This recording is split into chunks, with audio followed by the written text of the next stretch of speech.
તો સ્ટુડન્ટ્સ, ગયા લેક્ચરમાં આપણે સાબિત કર્યું હતું કે ફિનોલ સંયોજનો સૌથી વધુ એસિડિક છે, ત્યારબાદ પાણી આવે અને છેલ્લે આવશે આલ્કોહોલ સંયોજનો. બરાબર. હવે એમસીક્યુ કારણમાં અને વીએસક્યુમાં પૂછાતા પ્રશ્નો એની ચર્ચા કરીશું. ગયા લેક્ચરમાં તમને એવું કીધું હતું કે જેટલો એસિડિક સ્વભાવ વધારે એટલું કે નું મૂલ્ય વધુ અને એટલું pKa નું મૂલ્ય ઓછું. તમને યાદ હશે 11મું ધોરણ pKa બરાબર -log of 10 ના આધારે Ka. pKa નું મૂલ્ય કેટલું થાય? -log of 10 ના આધારે Ka. બરાબર. હવે એનો મતલબ જેનો pKa વધારે એ ઓછો એસિડિક. બરાબર.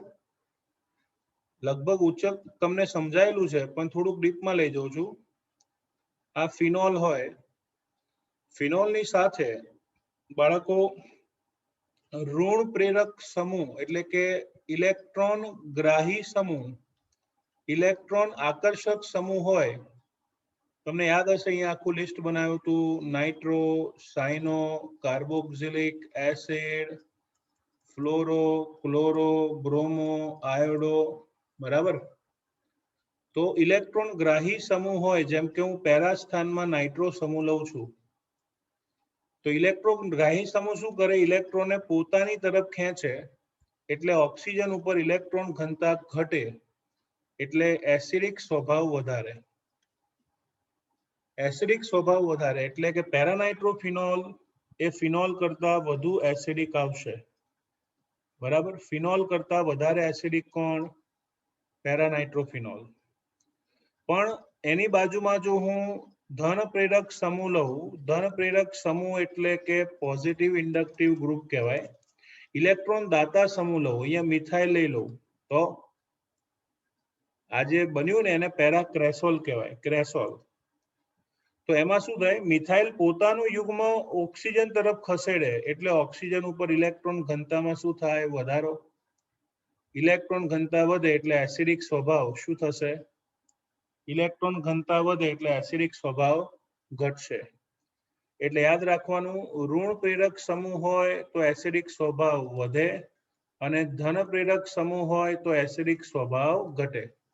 ઓલરેડી તમે ગયા લેક્ચરમાં ભણી ગયા છો. એમાં બી સ્થાનનું મહત્વ છે.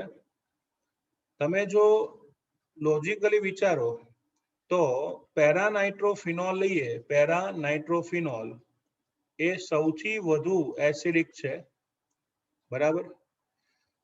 એનાથી થોડોક ઓછો એસિડિક, થોડોક જ ઓછો એસિડિક છે ઓર્થોનાઇટ્રોફિનોલ, અને સૌથી ઓછો એસિડિક છે કોણ? મેટાનાઇટ્રોફિનોલ. એટલે યાદ રાખવાનું, POM નાઇટ્રો સમૂહ એસિડિકતા વધારે છે, પણ એના સ્થાનને આધારે જોઈએ તો પેરા સૌથી વધુ એસિડિક, પછી ઓર્થો અને છેલ્લે આવશે મેટા. બરાબર. તો આ વાત થઈ એસિડિકતાની. અને યાદ રાખજો, ઋણ પ્રેરક સમૂહ હંમેશા એસિડિકતા વધારે, જ્યારે ધન પ્રેરક સમૂહ હંમેશા બેઝિક એસિડિકતા ઘટાડે. બરાબર. એ જ રીતે હું આગળ વાત કરું તો એસિડિક સ્વભાવ જોઈએ તો મેટામિથાઇલ ફિનોલ એટલે કે મેટાક્રેસોલ સૌથી વધુ એસિડિક છે, જ્યારે ઓર્થો અને પેરા સમૂહની અસર એક સરખી હોવાથી તેમની એસિડિક સ્વભાવ સરખો જોવા મળે છે. એટલે ખાસ યાદ રાખજો, મેટા વધારે એસિડિક અને ઓર્થો પેરા એટલે ક્રેસોલ એક સરખા એસિડિક સ્વભાવ ધરાવતા સંયોજનો છે. તો આ જે ટેબલ છે ને, એમાંથી મૂલ્ય pK ના નહીં પૂછાય, પણ એના આધારે ક્રમ પૂછાય છે, જે આપણે ખાસ તૈયાર કરવાનો રહેશે. ઓકે. તો અહીંયા એસિડિક સ્વભાવ કમ્પ્લીટલી પૂરો થાય છે. એસિડિક સ્વભાવ અહીંયા પૂરો થાય છે બાળકો. હવે આગળ વધીશું એસ્ટરીકરણ. બરાબર. તો ઇન્ટરેસ્ટિંગ ટોપિક્સ હવે સ્ટાર્ટ થશે. આમ તો પેલું બી ઇન્ટરેસ્ટિંગ હતું, પણ ભૌતિક ગુણધર્મો બાળકો કોર્સમાં નથી. બરાબર. એક તો બીજું, આ એસિડિક સ્વભાવ એ કોર્સમાં છે પણ ભૌતિક ગુણધર્મો કોર્સમાં નથી. તો થિયરિટિકલ ટોપિક્સ હતા, સમજવાના હતા, એટલે તમને થોડુંક વધારે મહેનત પડશે. ખાલી વાંચશો તો તરત યાદ નહીં રહે, વ્યવસ્થિત તૈયાર કરી નાખજો. આલ્કોહોલના રાસાયણિક ગુણધર્મોમાં મેં તમને શીખવાડ્યું છે 2 પ્રકારના રાસાયણિક ગુણધર્મો હોય. એક OH બંધ તૂટવાના રાસાયણિક ગુણધર્મો, એમાં પહેલું જોયું એસિડિક સ્વભાવ, અને બીજી પ્રક્રિયા છે બાળકો એસ્ટરીકરણ. તો એસ્ટરીકરણ એટલે શું? What is esterification? આલ્કોહોલ અને ફિનોલ સંયોજનો, carboxylic acid, acid chloride, anhydride. Alcohol અને ફિનોલ સંયોજનો, કાર્બોક્સિલિક એસિડ, એસિડ ક્લોરાઇડ અને એનહાઇડ્રાઇડ સંયોજનો સાથે પ્રક્રિયા કરીને એસ્ટર આપે છે. આ પ્રક્રિયાને એસ્ટરીકરણ તરીકે ઓળખવામાં આવે છે. બાળકો 2 વૈજ્ઞાનિકો હતા, એક ફિશર અને બીજું સ્પિયર. ફિશર અને સ્પિયર વૈજ્ઞાનિકે સાબિત કર્યું કે જ્યારે કોઈ પણ આલ્કોહોલ અથવા તો ફિનોલ સંયોજનોની, આ વ્યાખ્યાનો અર્થ સમજાવું છું, જ્યારે આલ્કોહોલ અને ફિનોલ સંયોજનોની carboxylic acid, acid chloride, anhydride, acid anhydride, આમાંથી કોઈની બી સાથે એસિડિક માધ્યમમાં કે બેઝિક માધ્યમમાં પ્રક્રિયા થાય તો રાસાયણિક પ્રક્રિયા થઈને ફળ જેવી વાસ ધરાવતા એસ્ટર નિપજ તરીકે પ્રાપ્ત થાય છે. આ પ્રક્રિયાને ફિશર સ્પિયર એસ્ટરીકરણ કહેવામાં આવે છે. શું કહેવામાં આવે છે? Fisher spear એસ્ટરીકરણ. ઓકે, સો એસ્ટરીકરણ એટલે જોઈને વ્યાખ્યા બનાવી શકાય. આલ્કોહોલ કે ફિનોલની કાર્બોક્સિલિક એસિડ, એસિડ ક્લોરાઇડ કે એનહાઇડ્રાઇડ સાથેની પ્રક્રિયા થતા અનુવર્તી એસ્ટર નિપજ મળે, તેને એસ્ટરીકરણ તરીકે ઓળખવામાં આવે છે. ઓકે, એના કોઈ જ ઉદાહરણ તમને આપ્યા નથી, પણ સીધું સમીકરણ કોમન બનાવીને તમને પૂરું કરી આપ્યું છે. આપણે એક્ઝામ્પલ દ્વારા સમજવા પ્રયત્ન કરીશું. ચાલો, આલ્કોહોલ કે ફિનોલની કાર્બોક્સિલિક એસિડ સાથે સાંદ્ર સલ્ફ્યુરિક એસિડની હાજરીમાં પ્રક્રિયા થતા એસ્ટર નિપજ મળે છે.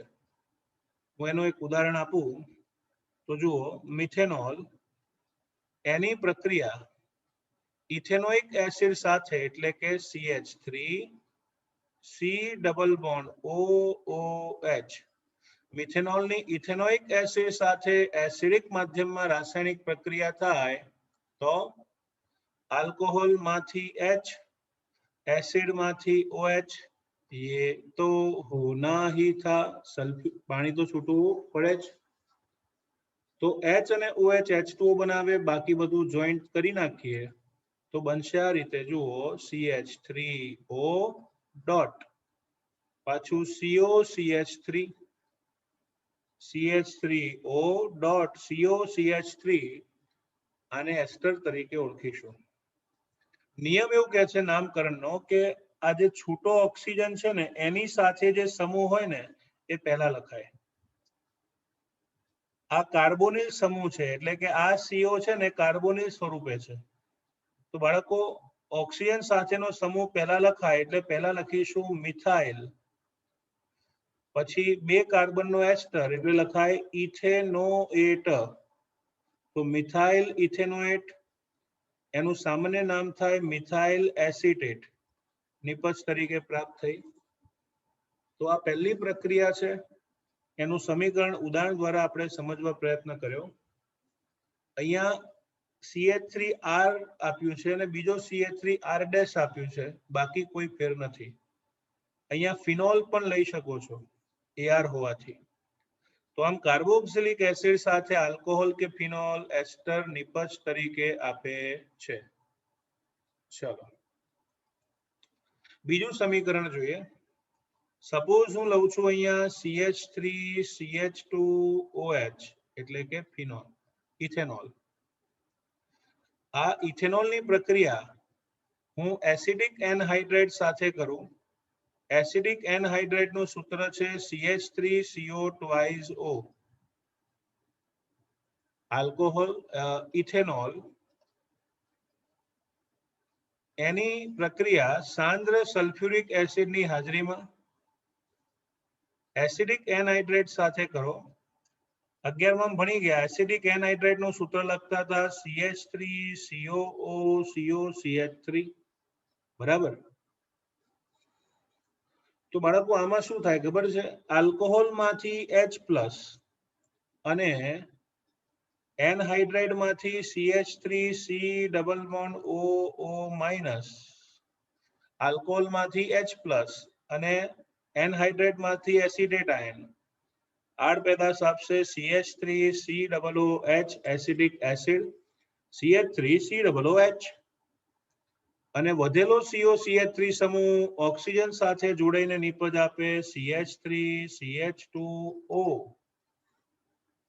ઓકે, પાછું શું વધ્યું? COCH3. આ કાર્બોનિલ સમૂહ એટલા માટે લખું છું તમને ખબર પડે નામકરણ કઈ રીતે થાય. કઈ રીતે નામકરણ થશે? ઓક્સિજન સાથેનો સમૂહ પહેલા લખાય એટલે આગળ આવશે ઇથાઇલ, પાછળ 2 કાર્બન છે એટલે લખાય ઇથેનોએટ. એસ્ટરમાં 8 પ્રત્યય લાગે છે. ઇથાઇલ ઇથેનોએટ અથવા તો ethyl acetate. Okay, very simple. ચલો, તમને એવું થાય સાહેબ અહીંયા સાંદ્ર સલ્ફ્યુરિક એસિડ કેમ લીધું?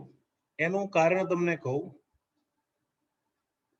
અહીંયા જે સલ્ફ્યુરિક એસિડ છે ને, અહીંયા જે સાંદ્ર સલ્ફ્યુરિક એસિડ છે ને એ પ્રબળ ભેજ શોષક છે અને પ્રબળ ભેજ શોષક હોવાથી હવે આ પ્રક્રિયા પ્રતિવર્તી હોય.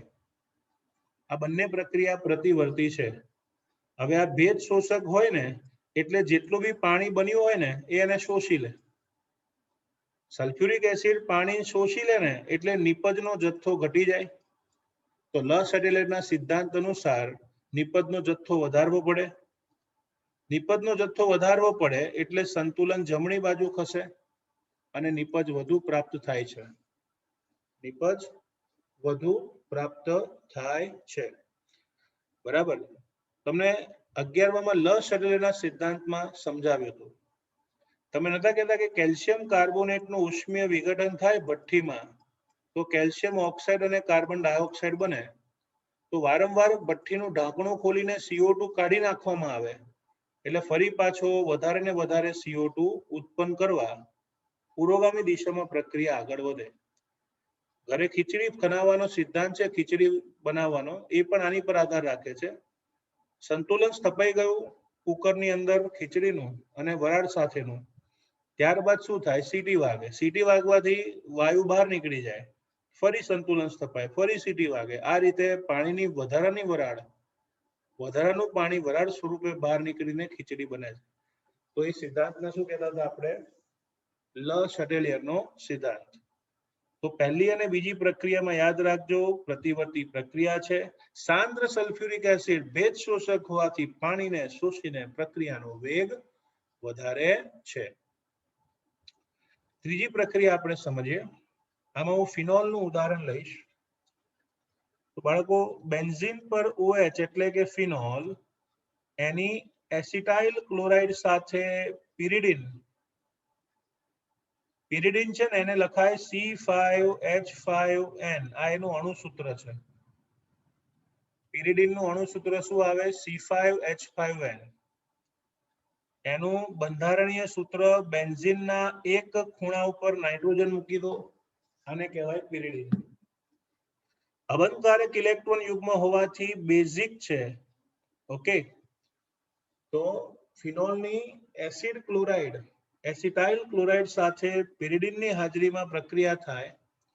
તો બાળકો આ પ્રક્રિયામાં તમે જોઈ શકો છો ફિનોલનો હાઇડ્રોજન અને એસિડ ક્લોરાઇડનો ક્લોરીન શું આપશે?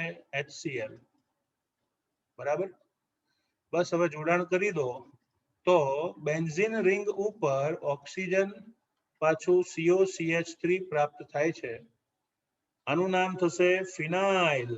ઓક્સિજન સાથેનો સમૂહ પહેલા લખાય આ જે ઓક્સિજન છે ને એની સાથેનો સમૂહ પહેલા લખાય એટલે લખીશું ફિનાઇલ. 2 કાર્બનનો એસ્ટર એટલે સામાન્ય નામ આવશે એસિટેટ અને આયુપીએસસી નામ આવશે ફિનાઇલ ઇથેનોએટ. તો આમ જો એસિડ ક્લોરાઇડ સાથેની રાસાયણિક પ્રક્રિયા હોય તો ફિનોલની પ્રક્રિયા થઈને ફિનાઇલ એસિટેટ અથવા તો ઇથેનોએટ આપે છે. આ રાસાયણિક પ્રક્રિયામાં બાળકો રાસાયણિક પ્રક્રિયામાં વાય કેમ પિરિડીન વાપરવાનું? કારણ કે આ પિરિડીન છે ને એ પિરિડીન બેઝિક છે. ઓકે, હાડ પેદાશ શું મળી? એસિડ. તો આ ઉદ્દીપક પિરિડીન એસિડ સાથે જોડાઈને રાસાયણિક પ્રક્રિયા કરે છે, તટસ્થીકરણ કરે છે. આનાથી દ્રાવણમાં નિપજનો જથ્થો શું થાય? ઘટે. વધારવા માટે સંતુલન કઈ બાજુ ખસે? પુરોગામી દિશામાં. એટલે વધારાનો HCl દૂર કરવા માટે પિરિડીન રાખવું ખૂબ જ જરૂરી છે. બરાબર? તો આ ત્રણેય પ્રક્રિયાઓ તમારે ખૂબ સરસ રીતે તૈયાર કરી નાખવાની છે. ઓકે, ચાલો. તો કોમન સમીકરણ તો તમને એમનેમય આવડશે, પણ એક એક ઉદાહરણ એટલીસ્ટ તમારી ટેક્સ્ટ બુકમાં લખી નાખજો, તૈયાર કરી નાખજો. આગળ વધીએ. કાર્બોક્સિલિક એસિડ અને એસિડ એનહાઇડ્રાઇડ વચ્ચેની પ્રક્રિયા સાંદ્ર સલ્ફ્યુરિક એસિડના ઓછા જથ્થાની હાજરીમાં થાય છે. આ પ્રક્રિયા પ્રતિવર્તી છે, તેથી પાણી બનવાની સાથે જ દૂર થઈ જાય છે. હવે આવું જાદુ થોડી થાય. ટેક્સ્ટબુક વાળા કહેવા એવું માંગે છે પાણી બનવાની સાથે દૂર થઈ જાય છે. કેમ?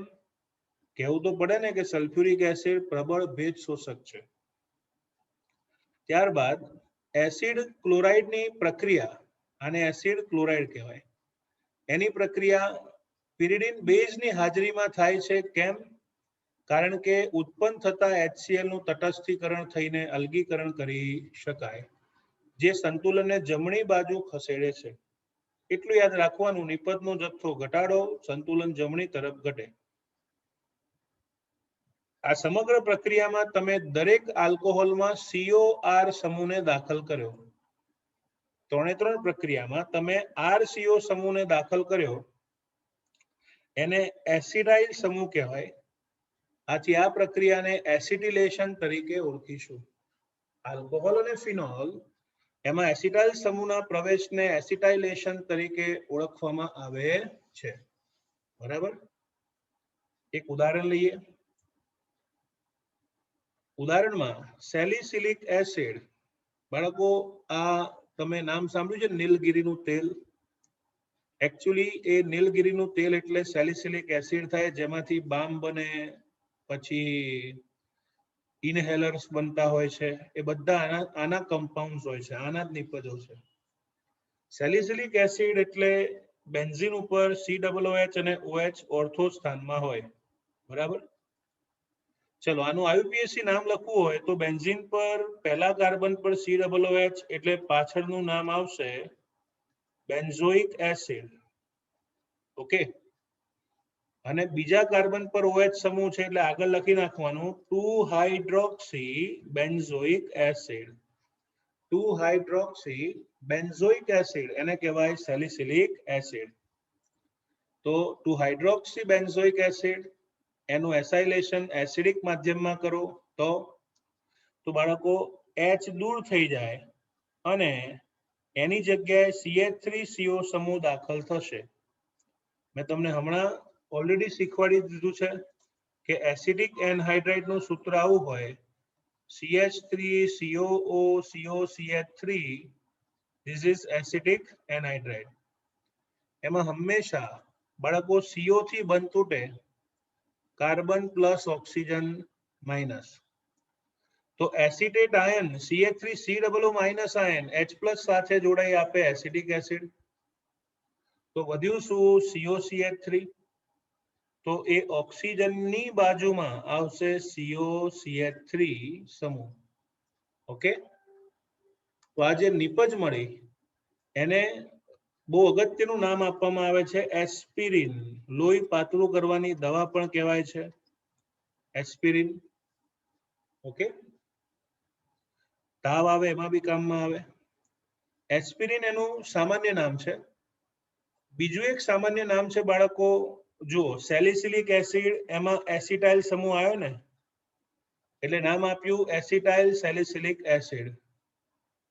શું નામ આપ્યું છે?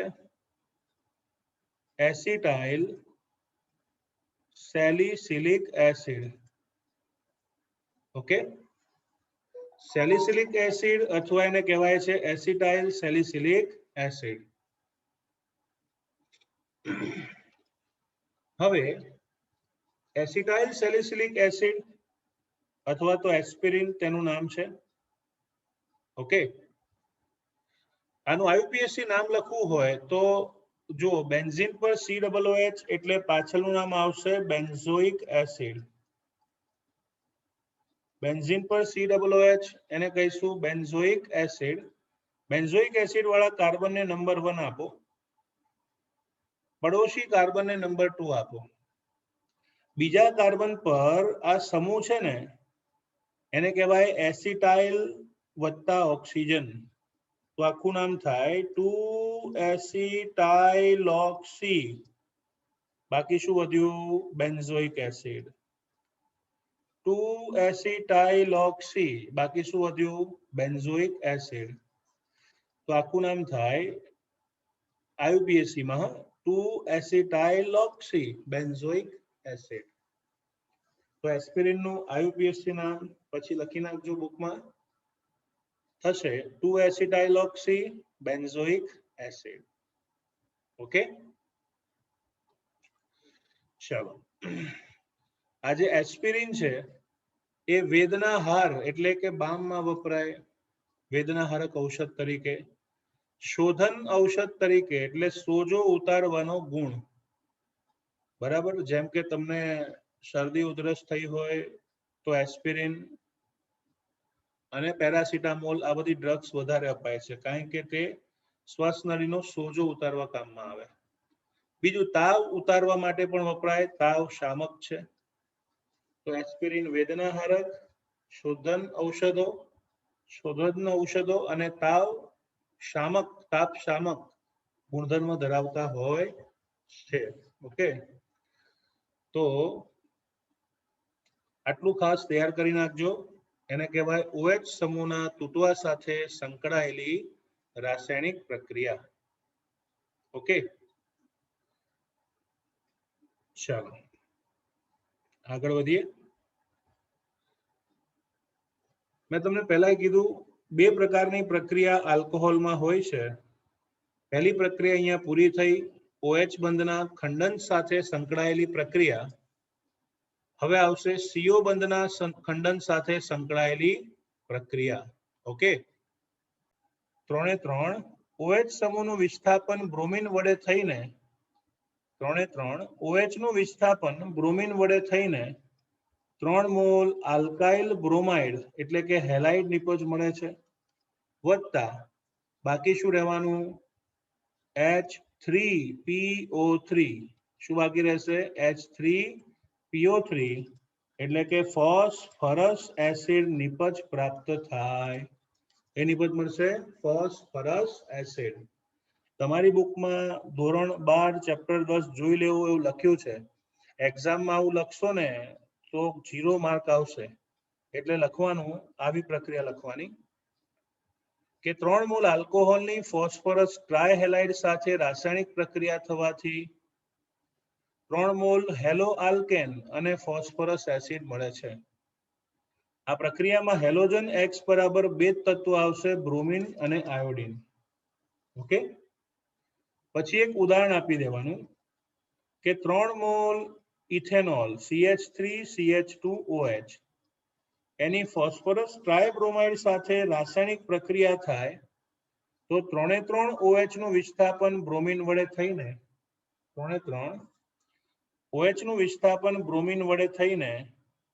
3 મોલ બ્રોમો ઇથેન પ્રાપ્ત થશે અને ફોસ્ફરસ એસિડ નિપજ તરીકે મળે છે.